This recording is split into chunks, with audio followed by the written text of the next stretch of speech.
You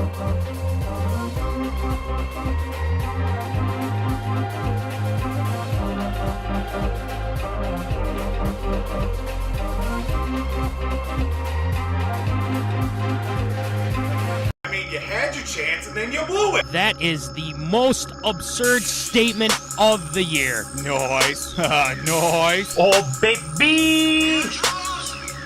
I'm in my zone, I'm feeling it.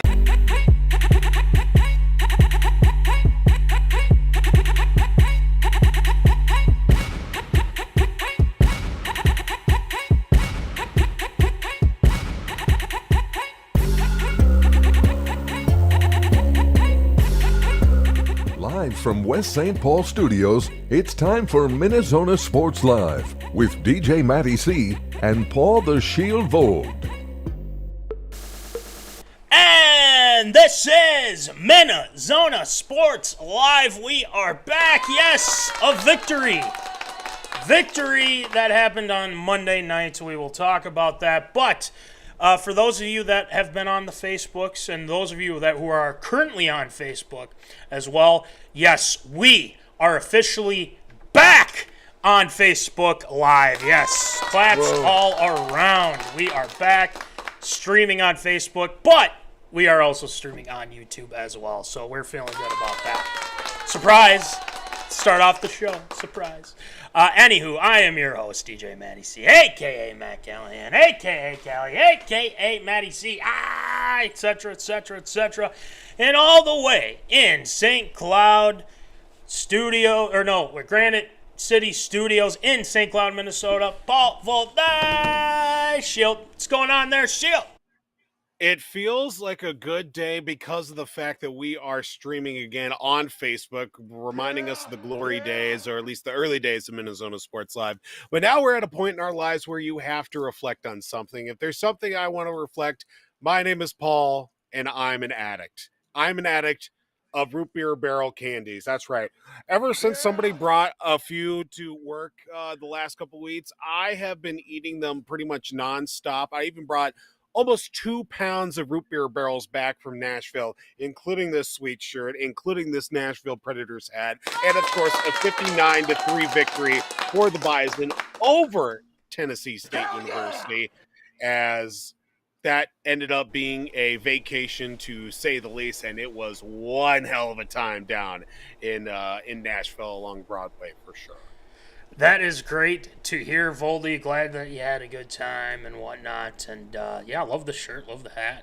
Whole kit and caboodle. And speaking of hats, take a look. Yes, sir. I got mine. 5-year anniversary hat as well. So, without further ado, Mikey, welcome back again. We're going to talk about that Monday night game. We're going to have a lot to say about that. So, welcome back, Mikey. What a game it was, huh?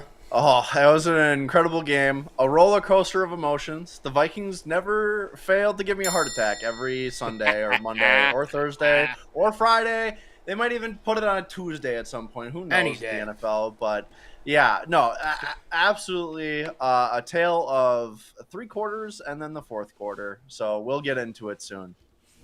That is right, and you know the deal. Vikings play the Falcons. We'll quick talk about that as well for Tater Tot Hot Take.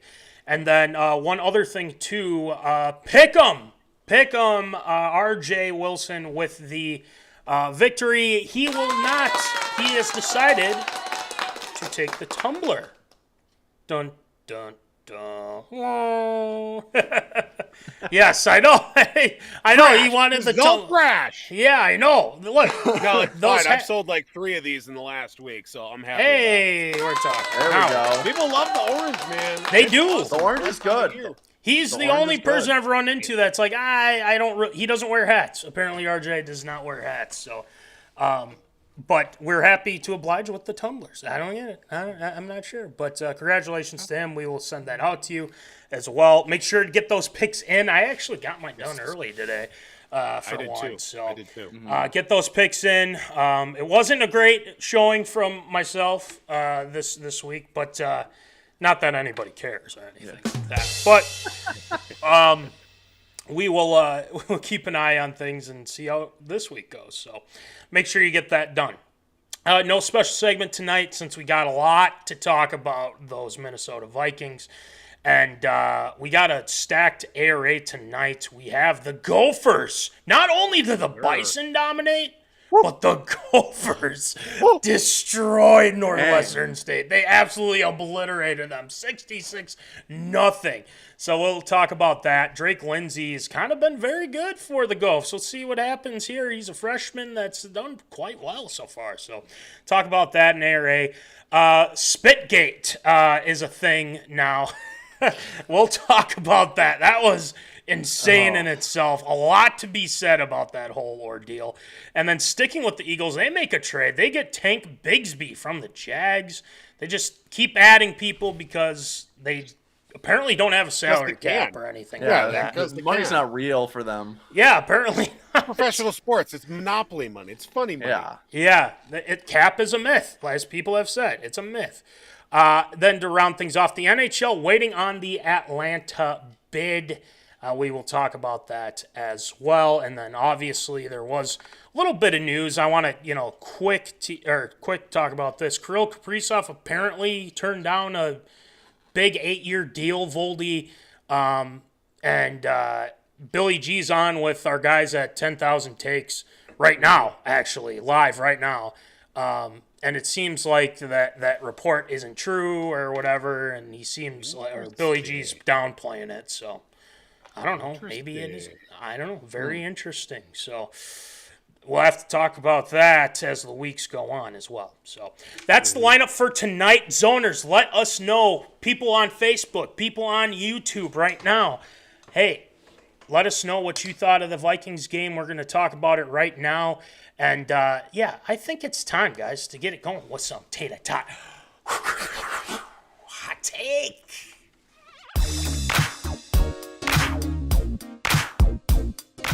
Fresh out of the oven, it's Tater Tot Hot Take.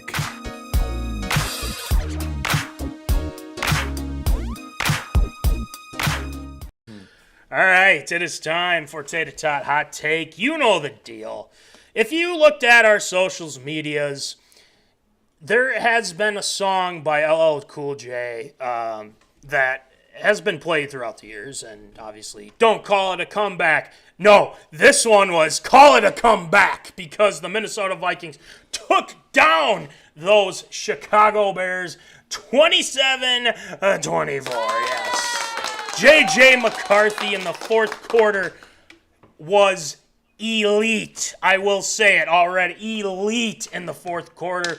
He had 3 touchdowns, 2 passing, 1 rushing, and the Minnesota Vikings defense held up just fine. They shut the Bears down in the third, and, they got that late touchdown in the fourth. But we'll talk about that in a little bit here. But the Vikings get a much-needed win on Monday night, prime time, the first start of J.J. McCarthy and whatnot. Sure. So I think before we hit on J.J., I want us to just kind of overall assess the game and just pinpoint some certain things that you guys really liked as well and whatnot. So, Mikey, I throw the question to you outside of J.J., because we're going to move on to that here in a second. But what were your thoughts overall here on your Minnesota Vikings this past Monday? What do you got? The first 3 quarters, especially rough. I think the defense overall played very well. The first half, they limited them to 10 points, kept us in the game the entire way. And then essentially in the second half had a near shutout, except for that 1 touchdown throw at the end there when they were going 2-minute and kind of changed the pace a little bit. But I just like, and I think we've talked about this for all of Kevin O'Connell's career, but the resiliency of these teams is astounding. A lot of 31 other teams probably at when JJ throws that pick 6, probably pack it up and be like, we'll get them next week, or we'll get them next time. Just let's move on to week 2. Not this team, not this quarterback. We'll talk about it later, but man, it was something to see, like on TV, being going, I think we're out, but they fought back, crawled back from like what, a 11-point hole, it felt like, or it felt bigger, it felt much bigger. With how that game went. But no, the resiliency was excellent. And then to the offensive line, I will say, struggled, I think, in the first half mightily. I think some of it was on maybe JJ was trying to hold on to the ball, maybe wasn't processing fast enough, but giving up 3 sacks, kind of tough. But they fought back, and in the fourth quarter, they looked flawless. They looked really, really good. I'm excited to see what this unit does when we get Darrisaw back, to see what the fully fledged offensive line unit looks like, and it'll look exciting. Yeah, you mentioned the offensive line, and we kind of talked about it before the show a little bit.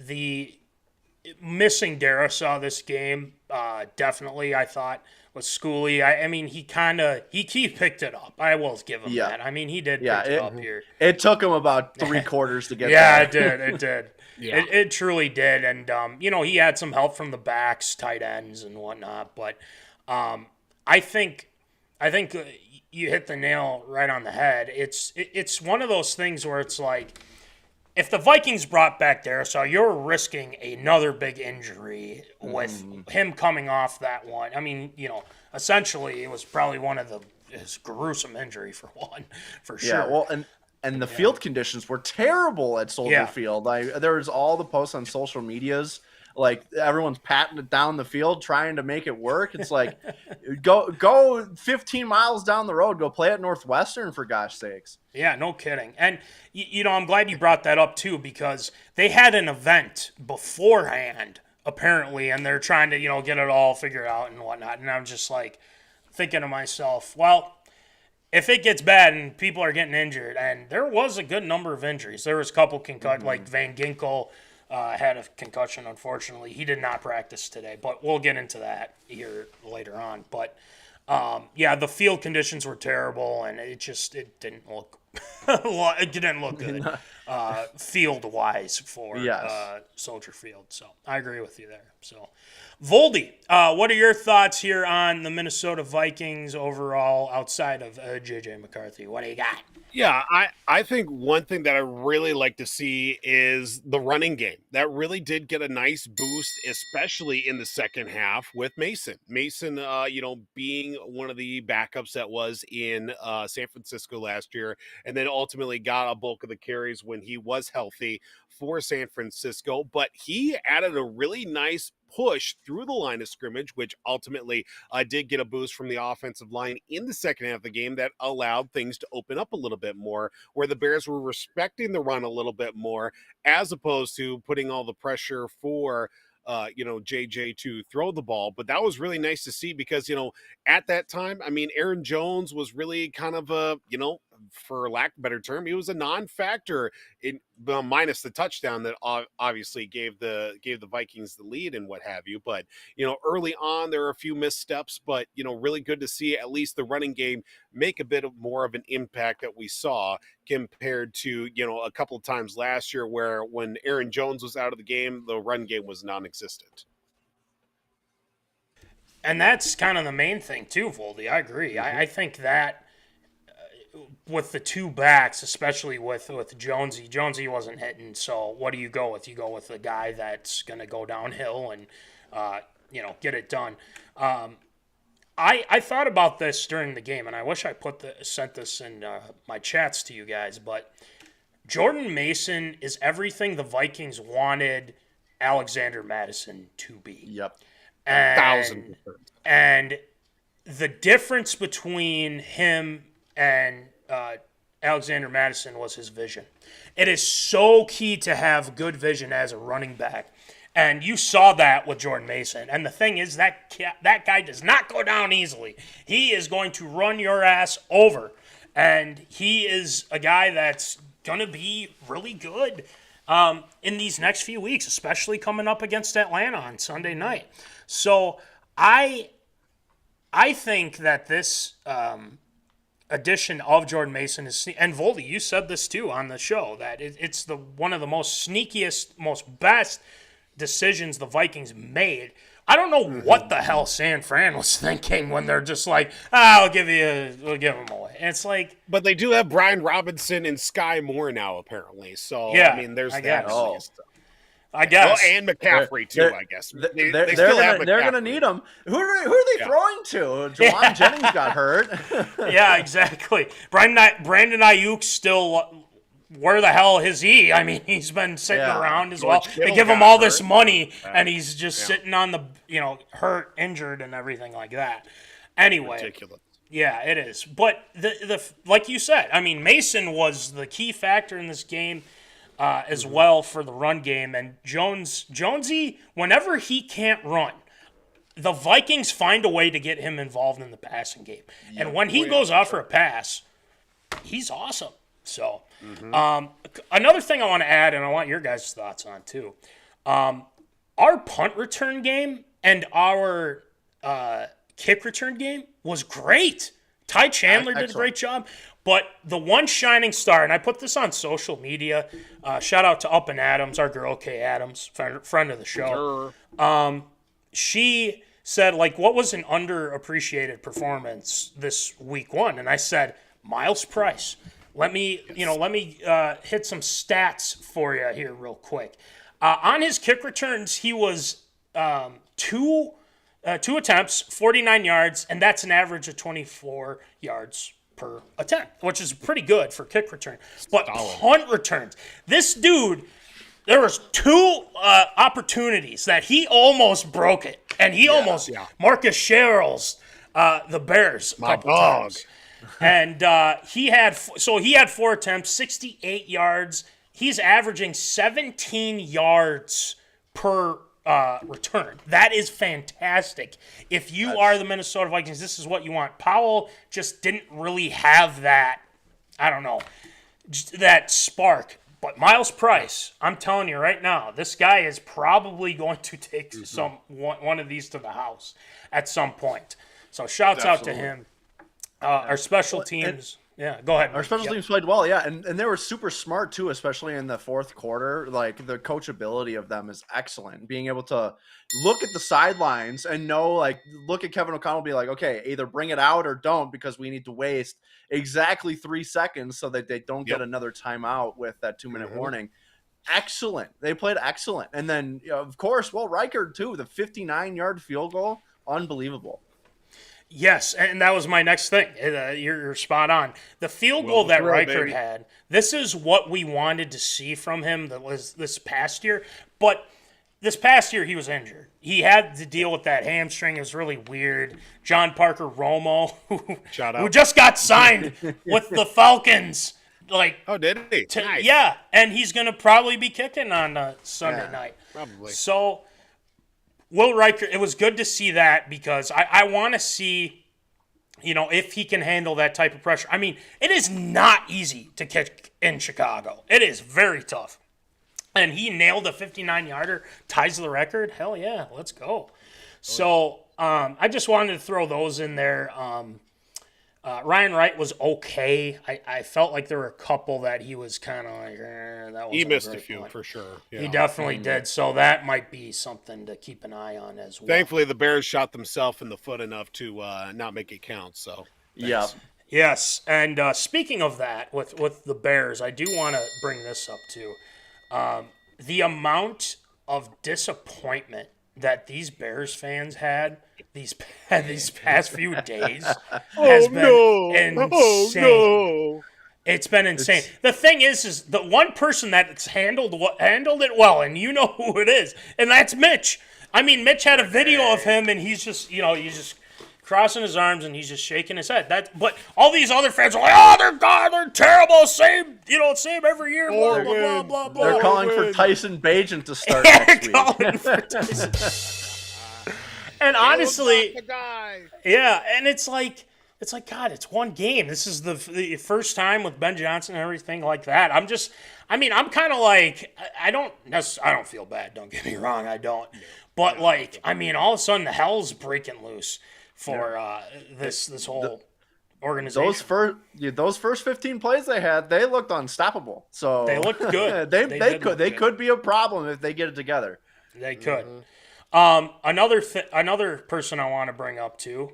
How about, and I have a nickname for this guy already, and I know this. I think it's already, been established, but the Gravedigger, Javon Hargrave. Technically, when Caleb stepped out of bounds, apparently that was a sack for Hargrave. For Hargrave, yeah. So that's closest perfect. defender.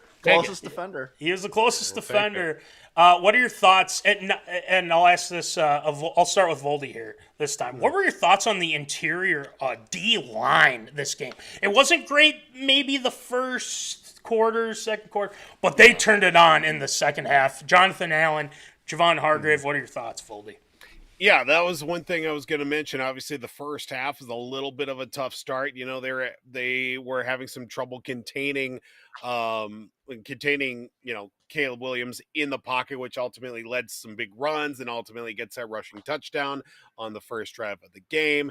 And then second half, they were just able to find their spots, contain, and able to get through the offensive line, which did wonders in the first half for Chicago. But in the second half, it almost seemed like they forgot how to play football at that point, to where they were able to work around some of the blocks, allow things opening up for the second level, at least for some linebackers, and cause some of that pressure to quick throws, knock balls down, and ultimately even get after Caleb Williams a little bit, who seemed very unsteady in the second half, throwing a lot of balls in the dirt or even throwing them high and out of bounds. I mean, there were a couple of plays where receiver is wide open. He either throws it over his head or it's 3 yards and he's thrown a short hopper on a ground ball to his receiver. And I think the pressure from the defensive line really changed things in that second half to allow a lot of those missed throws. And this was all because of the fact that we didn't even win the turnover battle. Minus that pick six, defense didn't cause a turnover of really much any kind, and just ultimately gave the quarterback a lot of fits and not allowed him to get comfortable in that second half as a whole. That's something I feel like the Vikings have been asking for a long time. The interior pressure was just not, Harrison Phillips was okay, but there was a reason they got rid of him, and they showed why last night. And it's not a knock to Harrison Phillips. I just think that didn't fit his skill set as being a guy that's coming for pressure in the middle. But Mikey, was there anything defensively as well that impressed you as well? What do you got? Yeah, the defensive line, like Voldy said in the second half, really good. They really stepped it up. Jonathan Hargrave, the new guy, 2 sacks on the day, even if one was kind of that ticky-tacky one. But I want to call out, I know we talked a lot about this last Thursday, but I want to reiterate, the linebackers were very good. Again, Van Ginkel, almost another pick six on one of those screen plays. Unbelievable. He's so good. He's so good at sneaking those out and letting the quarterback think he's on the rush and be like, oh, I'm actually going to just grab the ball and head to the end zone. He was legitimately an inch away from doing that again. But yeah, the defensive unit was very good. I was actually pretty impressed with the secondary of how much they were able to limit Caleb Williams in that second half. I know a lot of that did come from that interior defensive line pressure with getting hand fighting, getting in Caleb's throwing motion, everything like that. But being able to, there was a bunch of near miss picks all over the place for that secondary, where if we can convert one of those two to actual turnovers, I think the score is going to be a lot wider in terms of a gap if we can get those converted. Right. And I think, you mentioned Van Ginkel. He was everywhere. But the thing is he almost had another pick six, but he was all over the field. Jonathan Grenard had a lot of pressures. He wasn't able to get a sack on Caleb Williams. I know I said he'd be there, but I think he was a key factor in creating a lot of pressure. Now the one, and this is one of those things where maybe they have to be smarter on how they operate a mobile quarterback, because Caleb Williams was finding ways to get out of things. He was like a magician in there a little bit. He ran for 60 yards on Monday. It was kind of crazy. Yeah, and he got out of some tough deals. I think Jonathan Allen almost had a sack, and Caleb got out of it. And I think whenever the Vikings play a mobile quarterback, they always kind of struggle when they start to run, like a Kyler, like a, obviously Vic back in the day. Good Lord, we all know how that turned out. But the thing is that I feel like defensively that's the only thing that I'm concerned about. And are we going to get Harry back? Is that happening this week, or is it happening the week after? Like, it sounds like they're trying to get him going a little bit this week. If he doesn't make it, it wouldn't surprise me. But I was very impressed with how Metellus and Theo Jackson did, just kind of communicate as well. And another guy that I thought played well, I mean, kind of more of another unsung hero, Jay Ward had a couple of nice plays. He smacked the absolute crap out of DJ Moore, and it's a clean hit. And I remember absolutely clean. Yeah, clean hit. The pace thing, it sucks because all of his weight went down on Caleb. He hit him in the face and whatnot. But whatever. I like. What about a crucial step up? Yeah, Matt. Big crucial step up in the second half. Cashman goes down. Oh yeah, let's bring. Who's our backup? Oh yeah, Eric Wilson. Yes, special teams wizard. Not his first go around with the green dot, and ultimately of playing that middle linebacker spot for the Vikings too. Had that big crucial block to tip that ball in the on the punt there also. Yes, but plugging back guys back into that B-flow defense, it was huge, and especially with Metellus, he had a couple of near plays too. Almost came up with an interception and flowing along the ways there with that Flores defense. I mean, it just speaks bounds to where you can plug and play a guy. I mean, Eric Wilson, great to have him back. And, hopefully you don't have to use him long term. That means that Cashman is out, but seeing him step up in some crucial situations in that second half was really great to see right out of the gate here from week one. So the question is like, you see the injury report and everything like that. I mean, do you make moves? Do you not make moves? So it's going to be interesting this week to see how they navigate these injuries that are right now. And it seems like some guys are dinged up and they'll be okay. Like it's sounding like Darrisaw's going to play and all that and whatnot. We talked about that, but defensively I was impressed. Obviously, towards the end of the game, I wish they maybe just kind of put the clamps down on the Bears, but the penalty didn't help and everything like that. So, but at the same time, they got it done, and that's all that matters. So, all right, guys, it's time. We got to talk about it. JJMcCarthy was an absolute stud. He was lethal. This young man had probably one of the worst first half / third quarter, I should say, in the whole game. It was bad. I mean, it was one of those debuts where you're just like, this isn't going to be like this. We were thinking that this was going to happen. This was going to be, he's our guy. This is going to be awesome and whatnot. And man, did people start tweeting right away, like, see, they knew he wasn't ready. They knew he couldn't get it done. They just threw him out there. Then you got these Ohio State people saying, see, this is what happens when you don't know all the plays, against the other team and this and that. All that smack talk. And then J.J. McCarthy was kind of like, nah, I got this. And good Lord, did he ever get it. It started with the touchdown to Justin Jefferson and then Aaron Jones. And then he took matters into his own hands to say, we're winning this effing game. And he went in and he kicked ass. And it wasn't just J.J. McCarthy. It was all of those guys. So claps out to all the Vikings, man. Seriously. But J.J. McCarthy, this is the question I ask of you. I'm going to start with Mikey and then move it over to Voldy, and I ask this of the zoners as well.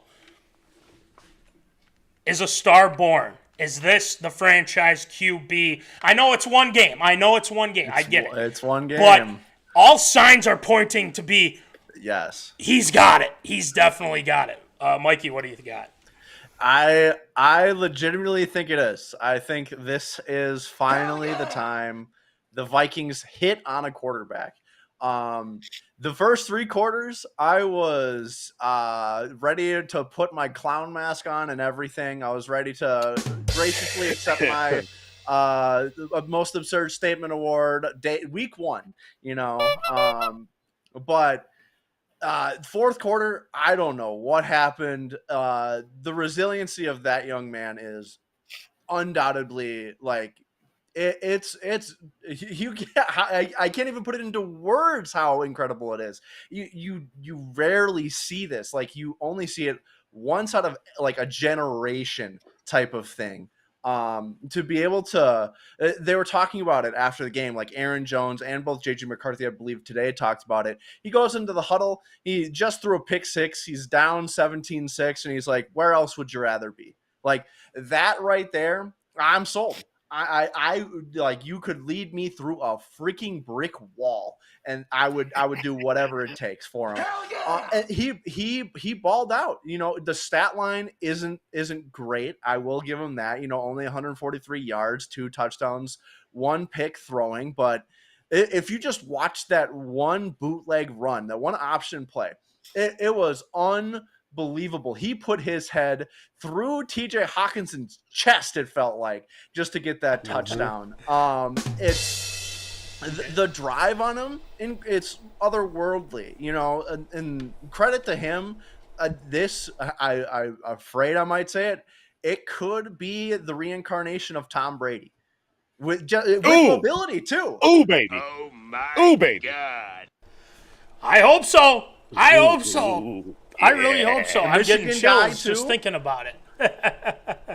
What's that? I said Michigan guy as well. It's Yeah, like, Michigan guy. Yeah. I'm ready. Just freaking Not gonna put lie, the I just flag went up from 6 already. to midnight real quick. We are Rijkaard over here. Rijkaard. Oh, man, that's too good. But, yeah, I mean, again, it just showed that these guys love this kid. They absolutely, positively love everything about his leadership, his moxie, he doesn't get flustered. After that pick, he just is like, we're going to get it, and I almost said Zimmer. Oh, my God.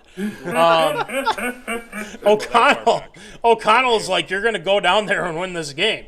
And Zim, let's be honest, Zim probably would have said, what the hell are you doing, you dumbass? Would have been just destroying him. But O'Connell's like, you're going to go down and win this game. He throws the pick 6. All right, my bad, guys, my bad. Gets to the fourth quarter, throws that absolute dart to Justin Jefferson, Jettas. And then after that, he throws another one to Aaron Jones. I mean, it's just insane how good he was in the fourth quarter. And it's like, oh, the Bears choked. No, the Vikings woke up. That's what happened. The Vikings they woke let up. him loose. And did you see how they celebrated him in the end zone after that run? Oh, my God. These guys, they believe 100% in this guy. It's unbelievable. I have not seen it. Yeah. I haven't seen it in a professional group in a long time. Yeah. So it's just so cool. So Voldy, what are your thoughts here on JJ overall and key moments that you thought really stood out to you? We obviously put JJ high up on the pedestal to start the season, of course, getting a whole season to watch and how to be a pro from last season, dealing with the injury, coming back, training camp, and now all the way through the preseason, now week 1. My expectations were be competitive, don't turn over the football. First 2 series, 3 and out. Okay, not great, didn't turn over the football, tried to extend a couple of plays. It worked out, but not getting a first down. And ultimately, had some trouble getting on the field, extending drives on third down. I mean, took us all the way up until the fourth quarter to even get a third down conversion. We were 0 for 8, 0 for 9 at one point on third down. That certainly didn't help. And then throwing that pick 6, which ultimately could have been a dagger, but kept being competitive. Right before halftime, we were talking about before the show started, we get the ball back, like, okay, let's see what we can do here. Throws that beautiful ball down and getting Jalen Naylor along the sideline to get him out of bounds, or at least hope to get out of bounds. Quick, get a timeout, and then Rijkaard hits that 59-yarder. I'm like, okay, we got something here. Second half, again, that pick six coming through did not really help, but kept being competitive. Then outscoring Chicago 21-7 in the fourth quarter alone, including that rushing touchdown. I think the second half adjustments were with KOC and the whole offensive squad was just like, all right, kid gloves are off. Go out there and get it, young blood, and see what he can do with it. And he just cut loose at that point. Kept getting more and more comfortable as the game went along. Like I said, first couple series, a little bit sluggish, maybe a little bit timid. But then, you know what? Let's start opening up the playbook. What do you like? What are you feeling? How are we going to get connected here? A couple of nice plays, get those touchdowns to Jones, then ultimately that 2-point conversion. Really nice route and catch from Adam Thielen. Great to see him back and making plays in purple. Then that rushing touchdown to ultimately push us out further into that contest. I mean, there was just poise throughout. I don't want to say there wasn't a doubt throughout the whole game. At one point, I'm just laying in bed watching the game. It's like, okay, let's see what we can do. Nobody gets hurt.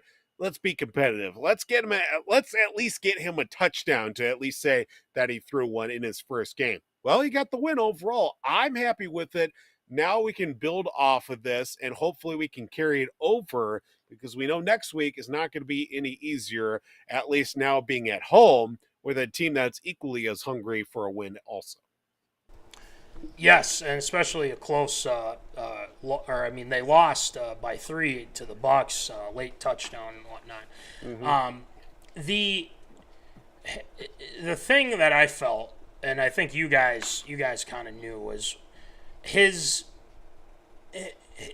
attitude towards how, when things are going wrong, it's not like I'm going to go sit on the bench and, pout about it and whatnot, and mm-hmm. he just kind of bounced back, and that's exactly what you want to do. You gotta have that next play mindset, and he finally got it figured out. Our defense, I thought, and you brought up Eric Wilson, Voldy, Javon Hargrave, and everything along those lines, Gink. I mean, they were getting after Caleb, and they needed to step that up in order to give JJ those opportunities to cook. And he did absolutely that. And he got rewarded for it, gentlemen. Just today, J.J. McCarthy earned the NFC Player of the Week award. Yes! Huge. It deserves absolute, positively claps everywhere. And it just showed how good he was in that fourth quarter. It's like, he was only good for one quarter. Well, that's all he needed. And he played amazing. The stars we think are aligned here. We really think that this is the case. And this kid has got it. We've been preaching this for months and months, and when he was coming back and whatnot. But then you got people like, saying, they should have gotten Rodgers. They should have, they should have done this. They should have done that. I mean, how stupid do you look right now? I mean, I'm not, and it's true, because a lot of these people, like, Diana Rossini, like Michael Silver. Yes, Michael Silver, you did a nice piece on McCarthy today. I did see that. Congrats. But we know what you said before as well. And Colin Cowherd now changing his tune on J.J. McCarthy when he just all of a sudden, at the turn of a hat, the national media, they're like, you know what? I was just kidding about that. He's actually pretty good. It's ridiculous in itself. But J.J. McCarthy does end up winning the NFC Offensive Player of the Week. This is just the start, guys. This is just the start. Oh, this yeah, is going to baby. be... First start, already an accolade. I like it already. Yep. Bring it on, baby. Bring it on. So let's just kind of take a quick look to next week. You play on Sunday night, another primetime game. These primetime games are just popping out everywhere. It's crazy. Hey, it works in my schedule perfectly. I'll take that. Absolutely. Hey, we'll take it. So you look at Atlanta. Penix didn't have a bad debut. I thought he played pretty well. Bijan obviously is going to be a guy to stop in their offense. I don't think they're going to have Drake London and some of these other guys as well. They're dealing with some injuries. Darnell Mooney, it sounds like he probably would be back, but I like the Vikings' chances. Obviously, don't get me wrong. I think they're going to win on Sunday night. But Mikey, what do you want to see from the Vikings here starting Sunday night against Atlanta? What are your thoughts here? Just a quick little preview. What do you got? Yeah. I mean, obviously, I want to see more of that fourth quarter that they had. I think every Vikings fan wants. But specifically, I want to see this defensive line kind of come into their own and take over this game. I think they absolutely have the ability to. But if you can limit Bijan Robinson in running the football, you're not going to stop him. It's Bijan. He's one of the best running backs in the league. He's going to get his. But if you can limit him and take it to where they're not just turning the ball around and handing it off to Bijan the entire time, or just throwing a screen to him to make Penix's life really easy, you're going to have a very successful day, because with Flores, he's going to dial up some crazy blitzes that Penix doesn't even know which way is left at the end of the game. So if they can take that next step and take over the game in terms of stopping the run, I see it absolutely as a handed win for the Vikings. And I think it's clear, too, that they need to start fast as opposed to what happened on Monday. I mean, it needs to be offensively, I'm saying. They need to be, crisp right away, because you're not going to – you can't expect to do it again. Like, we don't want to have to go through that again, to be honest with you. I just think I agree, and Bijan's going to be their guy to stop, and Kirko's going to be as a backup. So, it'll be good to see Kirko. It's probably weird, because it's like, wait, I already did this. I already went back to Minnesota. Now I got to come back again? It's crazy in itself. But, JJ, I think, is going to be – I think they're going to be ready to go. They're going to know what they need to do. Defensively, I'm not too worried.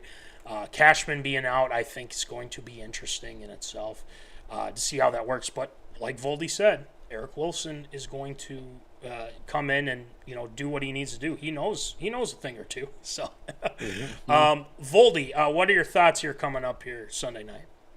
Yeah, ultimately, it's going to be about what kind of matchups we're going to see in the wide receiver core, because like we had mentioned, I mean, dealing with injuries on Atlanta's side, but Penix is not afraid to, stay in the pocket and take a hit if he needs to. He's not, one of these overly, when push comes to shove, I'd rather run than throw. I would like to see how the defense cranks up some specialties and gets after Michael Penix a little bit more. Well, on the other side, of course, just continuing with that run game, I think for the Vikings is going to be huge, and at least getting that set up for the run to get the passing game moving forward, especially with Mason, and you'd like to see more out of Aaron Jones after the opener to at least get those guys involved a little bit more, while ultimately building that rapport a little bit more on the field with the receiving core on top of it. More touches for Thielen, like to see a few more out of Hawkinson, and ultimately Justin Jefferson as well. But I think overall, just building off of what we saw in that fourth quarter, mid-third quarter all the way through, and ultimately bringing it a little bit of hometown fun at the same time is going to be great, I think, for Sunday night. I've been waiting all day for Sunday night. Let's go. Looking forward to it. I think the U.S. Bank Stadium is going to be so loud when J.J. McCarthy is announced. I think they got to go with the offense to start off the home opener, because when he gets announced, that place is going to explode. I mean, it's just nuclear. It's going to be awesome. The energy there is going to be the confidence and everything like that, and our run game, and it's just, there's a lot of things falling into place. So for all the people that went at us about our bold predictions, it's looking pretty good. It's looking pretty good so far. They're undefeated. I like it. So, We'll see what happens here Sunday. Obviously, we'll keep an eye on the injury reports and whatnot. The injuries, the key ones for sure, Cashman, Van Ginkel, concussion protocol, Jeff Okudah as well. And there's been some kind of nicks, like, what's his name? Oh, my goodness. Oliver, I think, was on the injury report, but he was a full participant. Yep. You're going to get some of those guys. But, as the week goes on. There's a lot of bumps and bruises right out the gate. For sure. So. Yeah. For sure. And, obviously I think we got to see, more of passing downfield, getting the ball to guys like Thielen, Naylor, and Justin Jefferson a little bit. So, again, first game. Let's keep the momentum going and see where this goes, man. This is exciting. So, all right, Mikey. Again, a pleasure chatting with you again after we had our purple preview and the big win on Monday night. We are just thrilled to see the Vikings get that victory. It would have sucked if we would have came on here seeing the loss and bitching and moaning about it and whatnot. But we're happy to get the win. But anything to close, Mikey, what do you got? Not much, really. All the haters for our bold predictions, they can keep watching as we keep just winning. I think it's going to be I think a win on Sunday. Absolutely. My prediction is probably around the 30-17 range. I think the offense finally does turn it on. But we'll go from there. A 2-0 start, you can't hate it. You cannot hate it. We cannot wait for Sunday night. We will be talking through the socials and the messengers and everything like that. So, Mikey, thanks for joining us for the past 2 weeks. We will talk to you on Sunday. And Skol Vikes, let's get it going. Skol Vikes. Have a good one, gentlemen. Yeah, we'll see you, Mikey. Have a good one. See ya. Have a good one. All right, that'll do it for Tater Tot Hot Take this time around. A lot of Vikings talk, Voldy. We touched on a lot of things in regards to our Minnesota Vikings, but we do have ARA tonight. We don't have special segment, obviously, but tonight we do. We got to talk about those Gophers. They destroyed Northwestern State. That's Mikey. We already saw Mikey. Sorry. But, nope, wrong one. There we go. Okay, Gophers 2-0, 66-0, destroying Northwestern State. A lot to be talked about with that. And then we just had an addition. Kirill turns down an 8-year deal. We will have that lower third here in a sec. But, yes, Kirill the Thrill turns down an 8-year deal. Is it a bad sign? We'll talk about that here in a second. Jalencarter spitting on Dak, or Dak's trying to spit on him. I don't know. There's a lot. It's Spitgate. It's Spitgate. Spitgate. We got to talk about it. He was not suspended as well, so a lot to be said with that. And then the Eagles just they keep bringing in guys. Somehow, some way, they're able to bring in some guys and.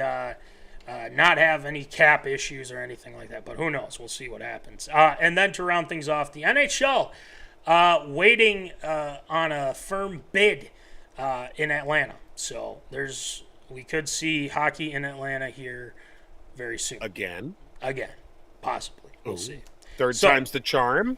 Maybe, possibly. We'll see. All right, let's get it going with some absurd or approved.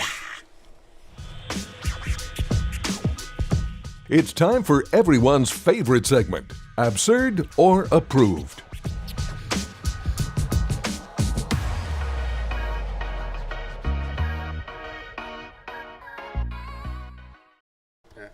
Alrighty, it is time for Absurd or Approved.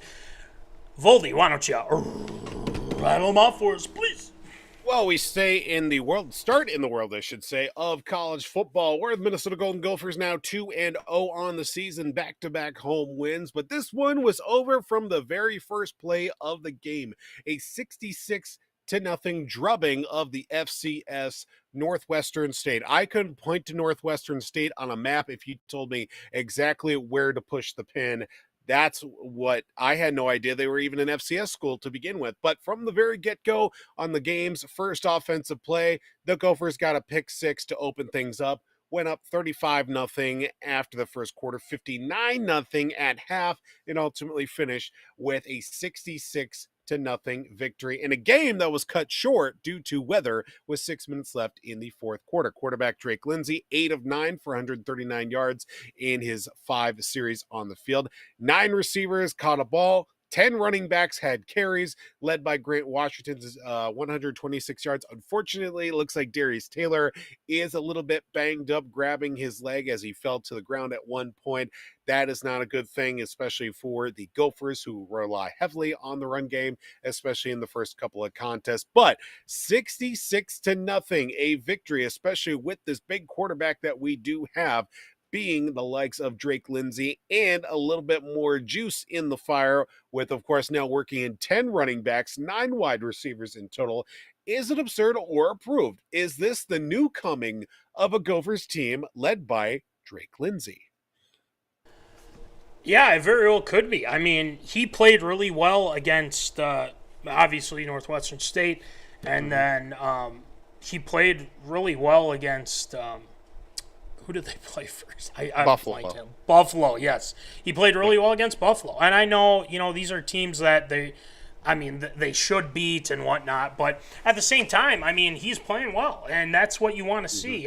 With Brosmer and how well Brosmer played in the preseason, this is good. This is what the Gophers have been missing, is a solid quarterback that can get the ball out, that can also run as well. And he has been doing a fantastic job. So, I mean, honestly, shouts out to Drake Lindsey for playing well here these next 2 games. Now, I know it's only going to get tougher. You haven't played, Wisconsin. You haven't played Michigan. You haven't played Ohio State or anything like that.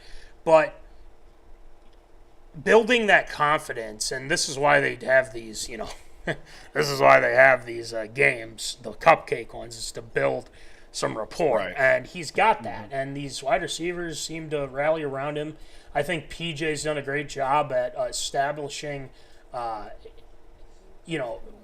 he envisions for the quarterback from now on, and it just kind of shows like, hey, we can recruit some good talent. We can recruit some good quarterbacks in here. Now the true test is going to be coming up here this weekend against Cal.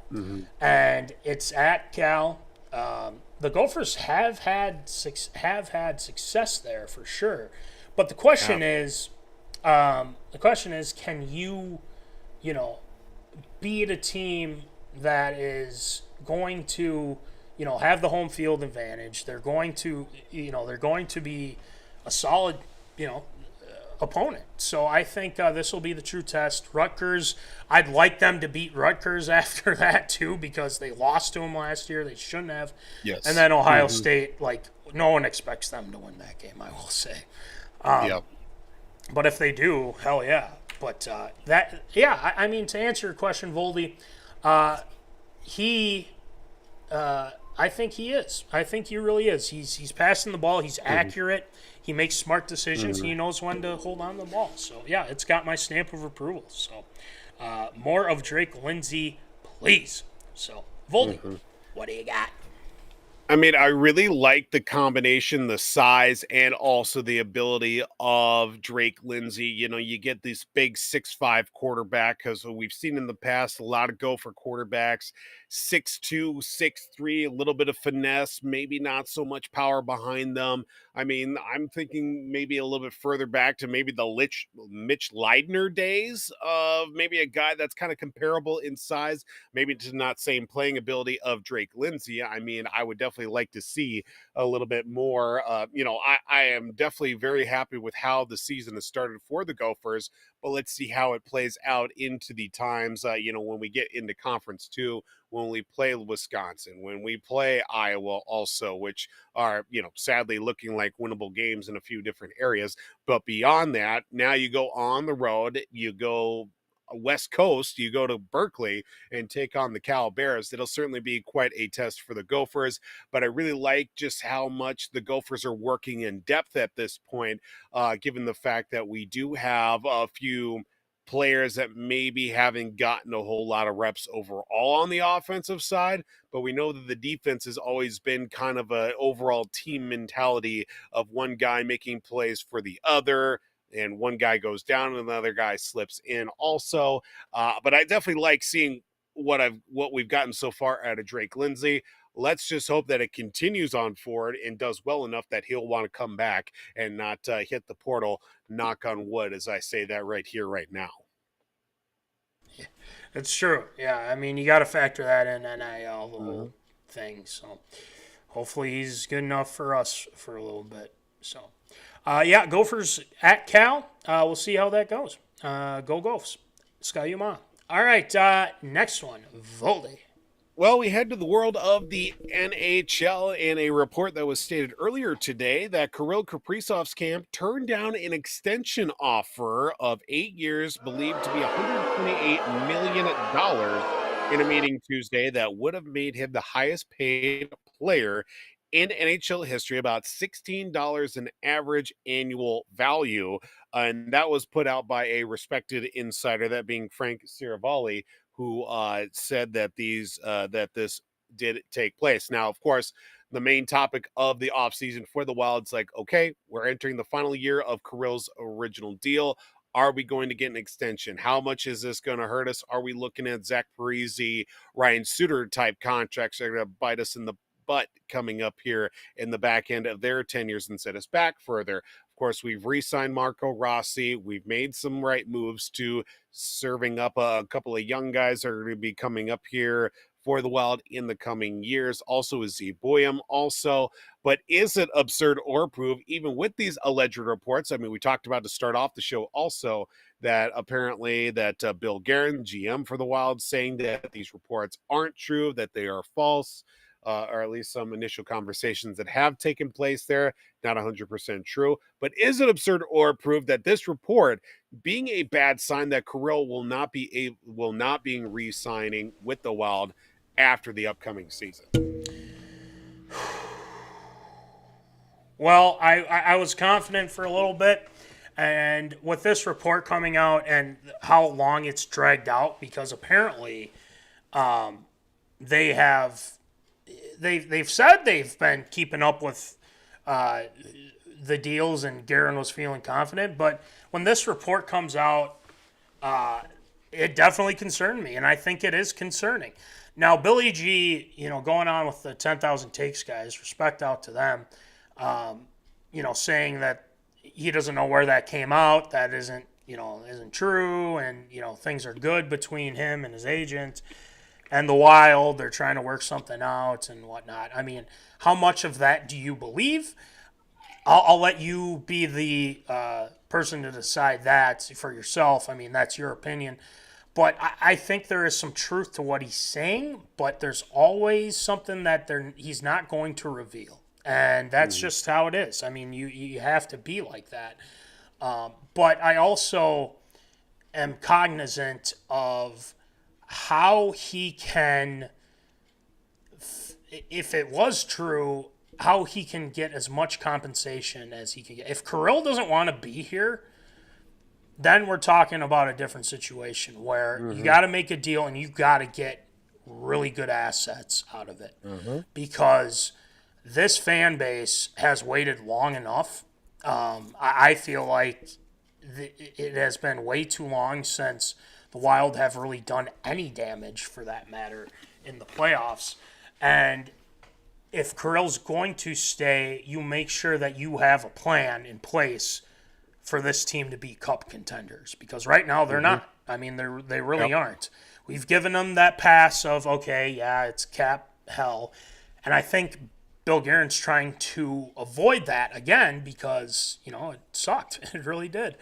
But I just think it would be a huge mistake if you let a talent like that go. And I think he does like it here, and he wants to win here. And I think they do trust it. But this report coming out scares me. because I think there is some truth to it.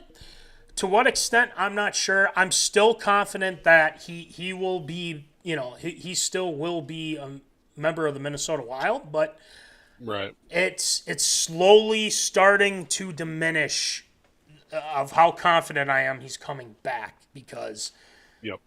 it's been a while and they're going to be starting up camp here, in like 8 days or something like that, Yep. I heard. So it's going to be down to the wire, I feel like. So keep an eye on the socials media. So to answer your question, yeah, it is bad. It's got my stamp of approval. I think it's a bad sign. I think that this is something that Billy G, and it sounds like he's kind of, saying, putting people at ease and whatnot. Hopefully that's the Right. case, but I don't know what to believe. So, Voldy, what do you think? It's always a situation beyond some of the bigger media markets, whether you're the Yankees, the Lakers, or the Dallas Cowboys, that information like this comes from the players camp and not front office. If you're not Jerry Jones, if you're not the Steinbrenner family, if you're not Jeannie Buss, if you're not them, then you're not saying, well, it's all on them. I mean, we've thrown out 8 years, $250 million at him, but it's now at the point here with the Wild that, at least the conversations are taking place, as opposed to just radio silence on all fronts. Conversations have taken place. I would like to see that maybe more consideration is taken into, of course, with camp opening up, that the Wild and Kirill will come to some sort of resolution before the start of training camp, maybe even the start of the season as a whole. But hearing something like this as a report that isn't, of course, the front office for the Wild and Bill Guerin's going to turn down anything that isn't coming from them directly. But coming from a guy like Frank Saravelli, who is definitely well respected in hockey circles as being a top insider, this is definitely not a good sign. I mean, like we've talked about with, Wild fans giving them a lot of grace overall. I mean, 8 playoff appearances in the last 10 years, all first round exits. Not good. It's been some time since 2015 when we made it to the Western Conference semifinals, but beyond that, hasn't been good of any kind. Nothing but first round playoff exits, or even not even making the playoffs as a whole. Now we've got this once in a generation player who has done his fair share, and he is just looking to secure something for him in the future. And if it doesn't happen this season, well, he's walking right out the door, and the Wild are not even going to be back at square one. They're going to be at square -10 at that point and have to find their way out from the cellar to get back to where they are at this point with a top player like Kaprizov.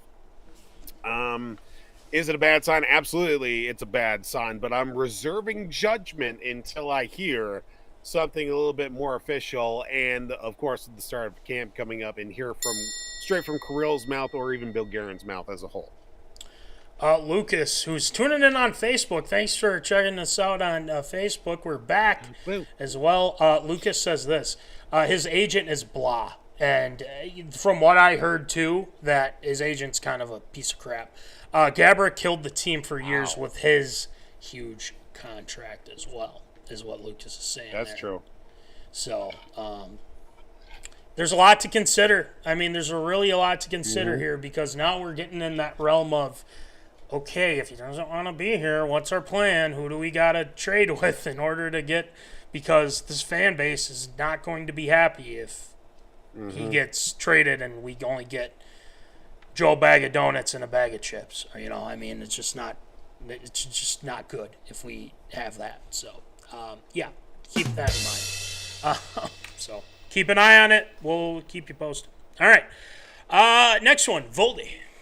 Well, we head to the world of the NFL, where the 2025 NFL season got off to the most auspicious start of probably all time. Before even an offensive play took place, minus a kick return, which resulted in an injury for the Philadelphia Eagles between the Dallas Cowboys, we saw a player get flagged and then ejected from a game before the ball was even snapped. Now, what took place, of course, this past Thursday, which has now lovingly been dubbed Spitgate.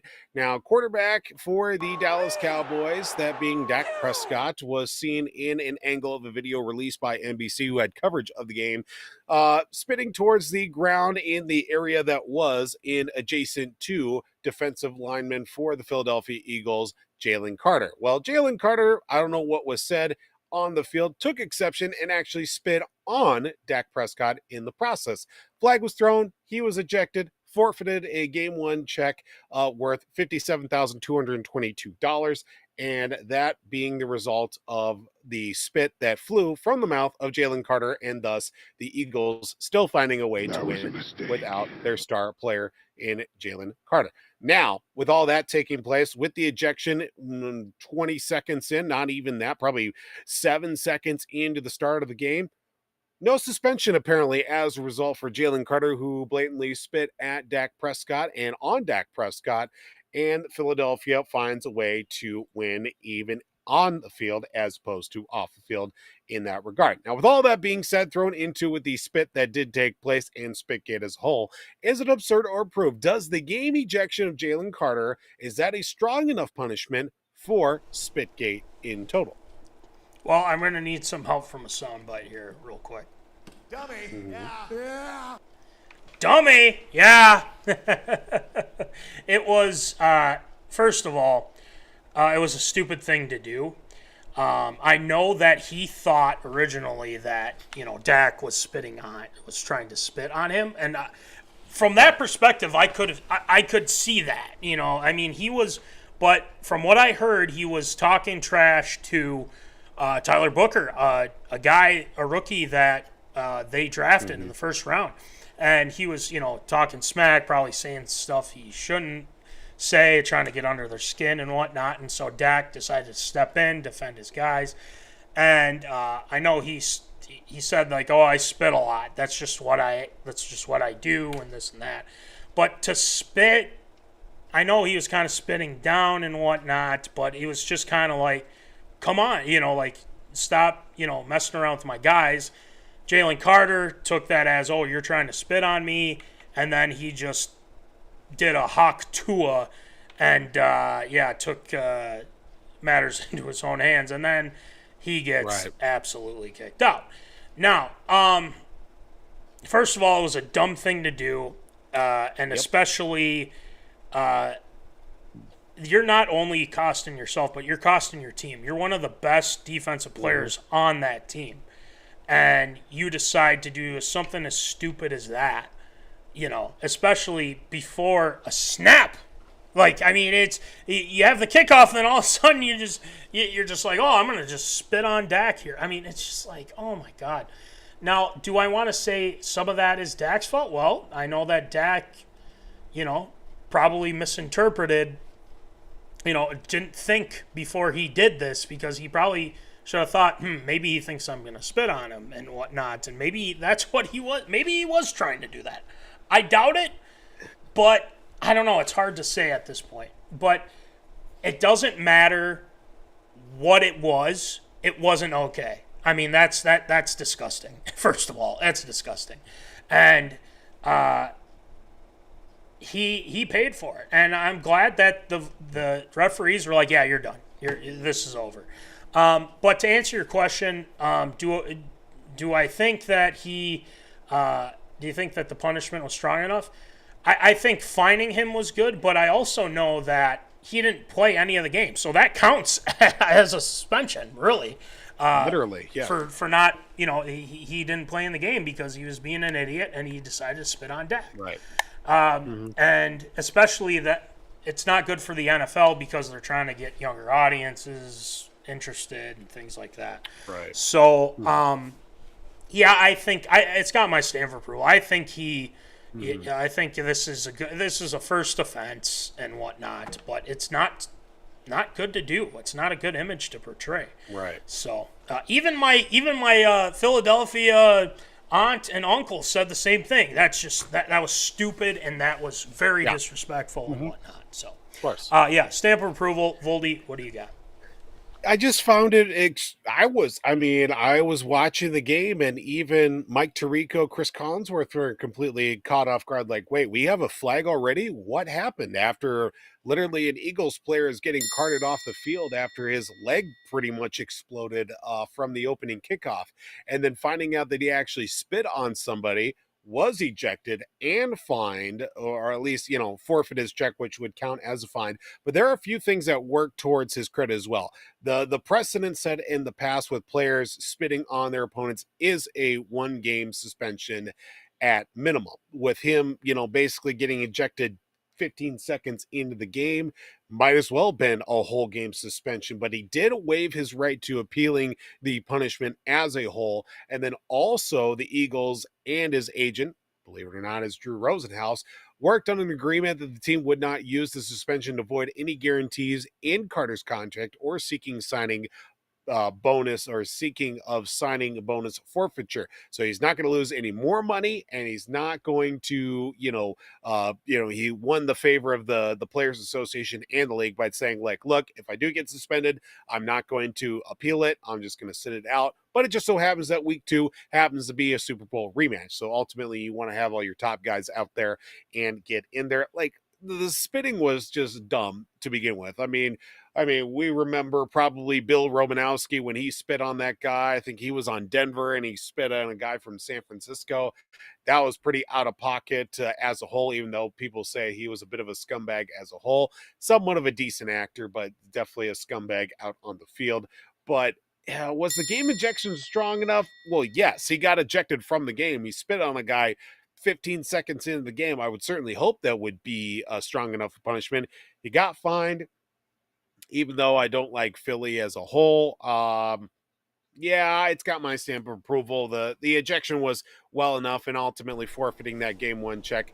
He's not going to be hurting for money anytime soon. So that $57,222 goes right into the Players Association fund and hopefully takes care of some other guys that desperately need the money more than Jalencarter does.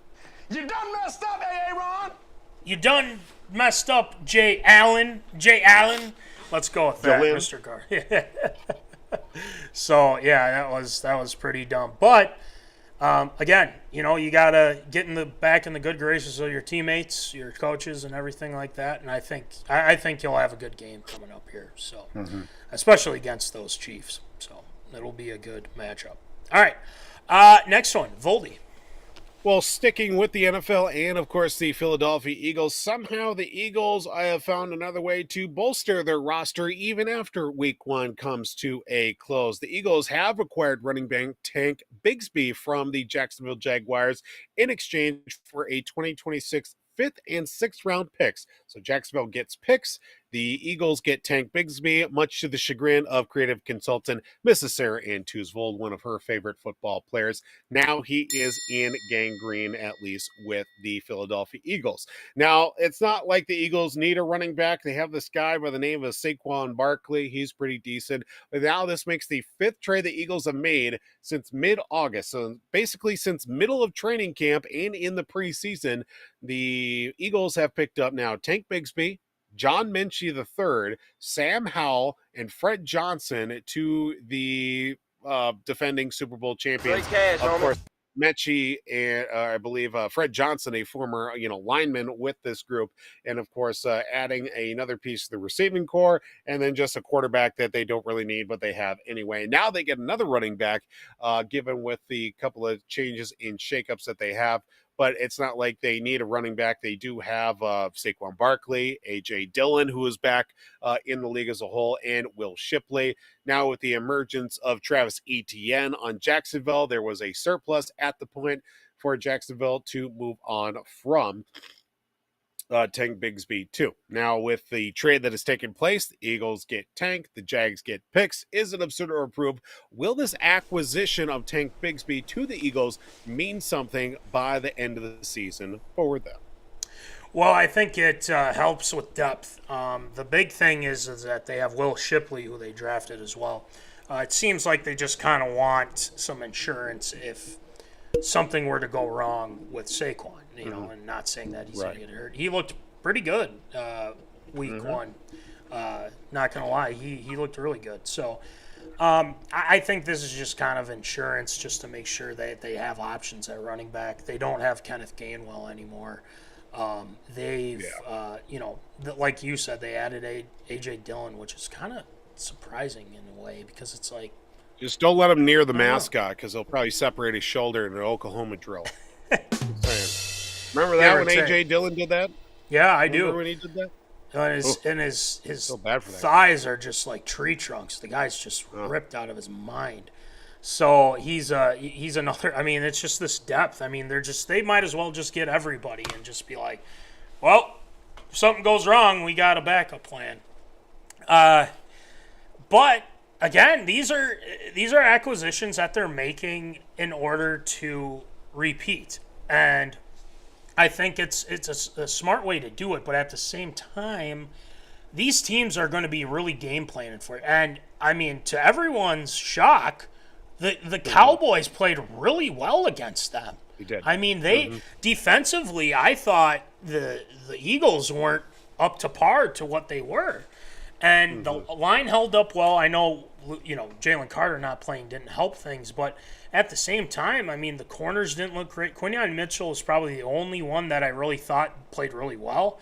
Outside of him, I mean, it wasn't good. And so I think that there's, some weak points there.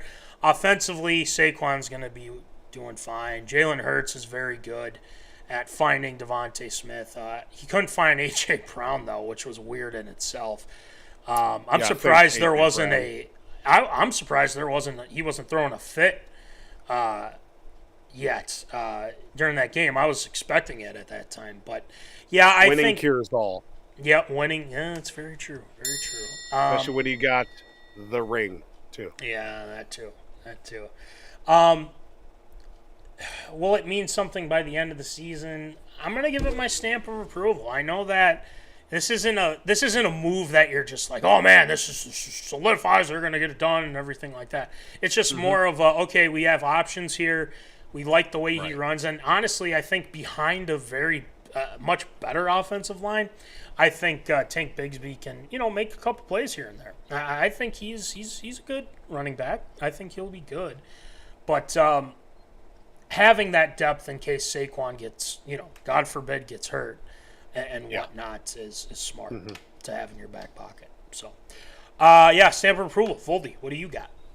Yeah, this is a very interesting trade because you look at the team with the Eagles in their backfield right now. I mean, Shipley did get some carries in that game, and he looked pretty decent for being kind of a split back at that number 2 spot between him and A.J. Dillon. Of course, Dillon was out of the league last year, coming back from injury, so Shipley probably got a bulk of the carries to start in spell of Saquon Barkley. I mean, but throwing a guy like Tank Bigsby into the mix that can kind of be a little bit of that power back too with Dillon, and you get a little bit of finesse with Will Shipley in the mix there too. That's going to be a really nice situation that they have. Now, will all of them be there at the end of the season? Most likely not, but at least it provides a good problem to have if you're Philadelphia, in the event that one of these guys goes down, or maybe one guy has a little bit of a has a solid year, then Philly can probably flip the guy for some picks, or maybe another player as a whole, because that's what Howie Roseman and that front office is doing. They're just wheeling and dealing, looking for the best guy to pick up, maybe get some more draft capital, build the team as a whole, and yet somehow it ends up keeps working out for Philadelphia.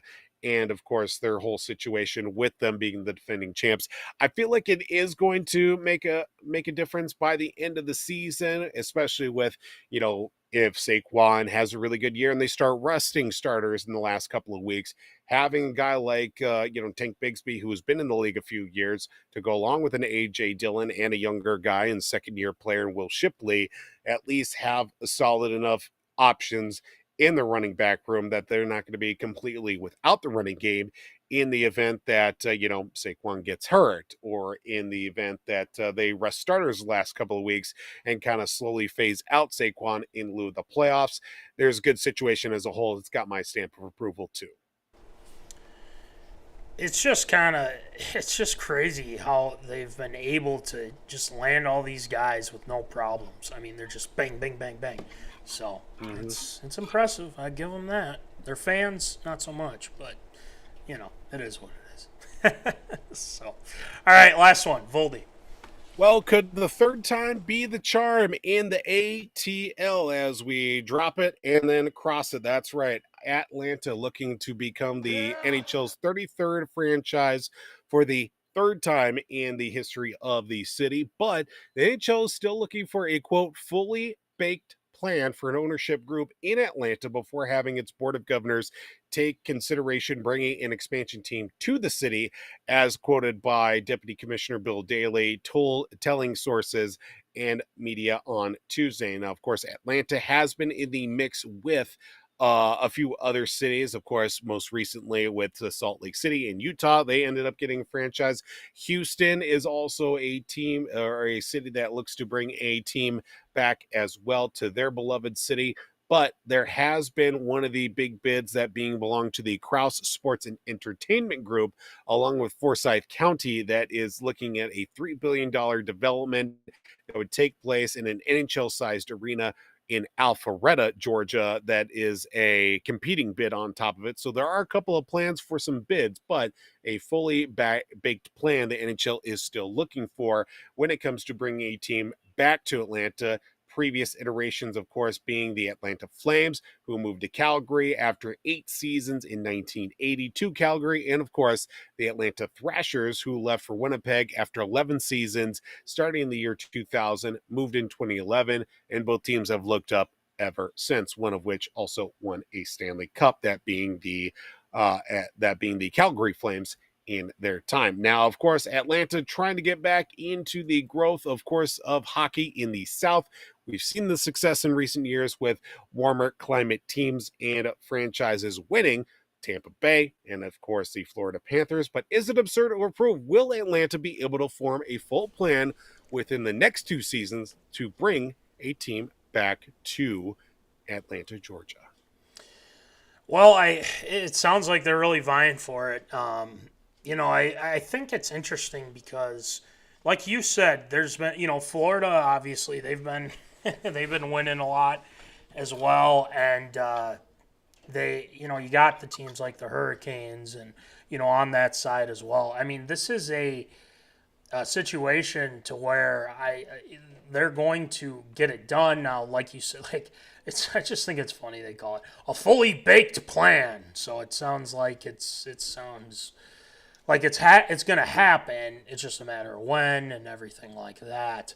But I think it would be, I think it's very possible. So, I mean, I'll just give it my stamp of approval right away. Now, will they be competitive right away? Well, if we saw what the Vegas Knights did that one season, you never know. So, I think Atlanta is going to be an interesting place to have hockey. And granted, like we said, with Florida, them having fans and whatnot, it's gone quite well. Right. And I think that's what their hope is that they could be like a Florida Panthers type of, deal and whatnot. And the NHL, I mean, they want to make it happen. It's good for business and this and that and whatnot. But hockey in the ATL will be interesting to say the least. Now, the big question is, and I'll quick ask you this, and I asked this to the zoners: do they go back to being called the Thrashers? What do you got?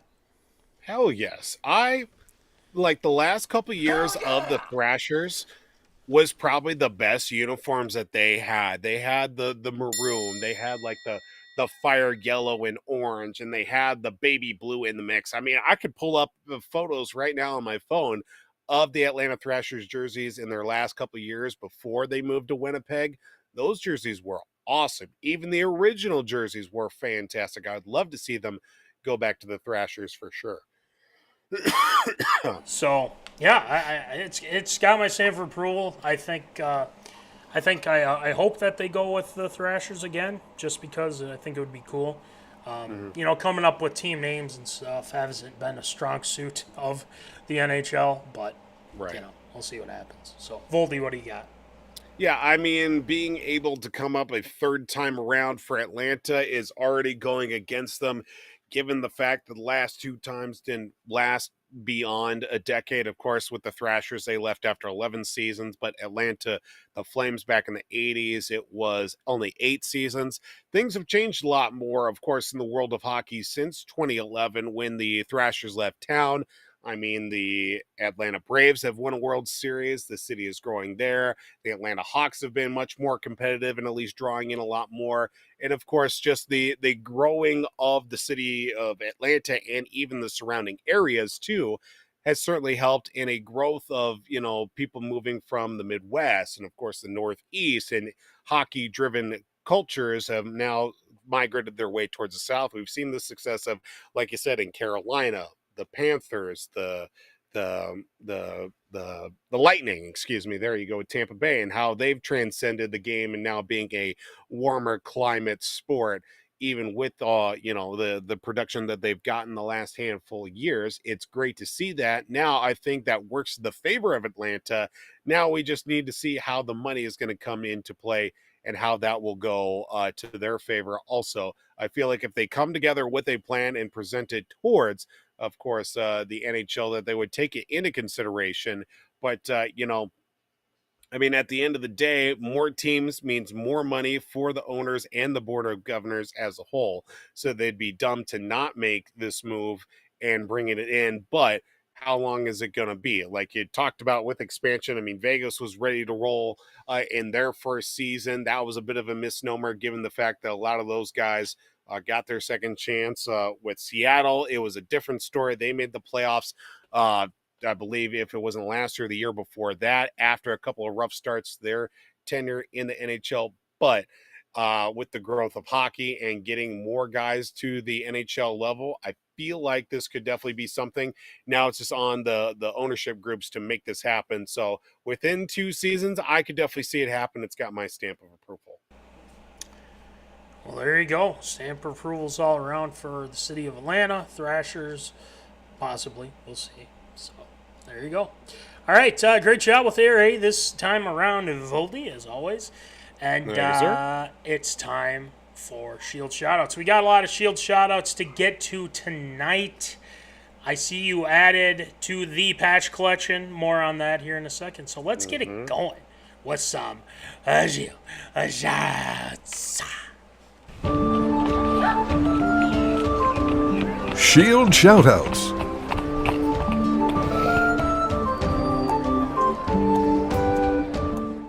All right, Shield, who you shout out tonight? Well, of course, for those that didn't know, I made my way down to Nashville over this past weekend and let's just say I had a good time down there with myself, my brother, and of course, the folks, that being Jim and Jane Vold. And before we get to that, we have to throw out a big Shield shout and thank you to Lieutenant Bradley Nave of the Metro Nashville Police Department for meeting me outside Nissan Stadium before kickoff of the NDSU Bison beatdown of Tennessee State to add to my patch collection with a generous donation. It's amazing what you can do by just sending out one email and a couple of phone calls, and it all worked out to that favor. And I do have to send a Shield shout out towards my brother, DJ, for buying me an NDSU Harvest helmet that I've been a big fan of ever since they came out a handful of years ago. I've got that to my collection, so now I can enjoy that for myself. And I do have to send a Shield shout out to creative consultant, Mrs. Sarah Ann Toosvold, who is in attendance off camera, for being Mom of the Year while I was away in Nashville. She was able to corral 2 rambunctious little boys and keep them entertained until I came back, and definitely enjoying some time off from them the last couple of days has been rewarding, to say the least. At least I would certainly hope for her. And that's going to do it for Shield Shoutouts this week. There you go. Happy wife, happy life. I'm trying to score as many brownie points as I can right now. Yeah, there you go. And you are. You definitely are. So it's great. She shakes her head off camera right now. Oh, yeah. Ouch. I've been assaulted. What is that, a goldfish? Yeah, you just got attacked. That's not good. But yeah, speaking of patches, did another patch come to you? Or is that I haven't checked my mailbox recently. I got to see if I will no one's double coming check in recently. I will double check on that for you as well. So no rush. yeah. But anyway, great job with Shield. Shout-outs this week, Voldy, as always. Guys, you know the deal. Pick them. Get those picks in, man. Yeah. I mean, they got a big game tomorrow, Commanders and Packers. Go Commanders. We want those Packers to lose, obviously. Go Commies. Yeah, go Commies. Go Jaden Daniels, the whole bit there. So get those picks in. Same thing with our fantasy football. Get those lineups set. And you know the deal. No prize this week, but we're going to do it every other week like we usually do. Congratulations to RJ this past week for winning. Yes, sir. But make sure to check out some of the other merch we got. Guys, fall is vastly approaching. I know it's going to be hot this weekend and this and that, but we do have sweatpants. We do have the quarter zips if you're wanting to get ready for fall and winter coming up here. We got some shirts. We got some stickers. We got Voldy, you know, speaking of which, what do we got for hats? I think we got Lil Pump once said, we got racks on racks on racks. No, we got hats on hats on hats. That's right. We've got the highly, highly loved camo, or I should say the orange right here, getting ready for hunting season. We've also got the neon green right there in the MinneZona MZ Sports Live. We got the brand new edition right here, OG logo with the black cap and the white mesh back.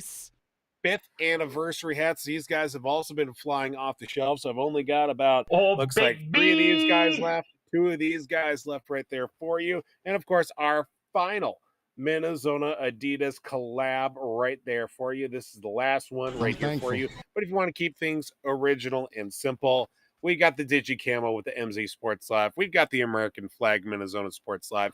$20, $5 shipping on top of it.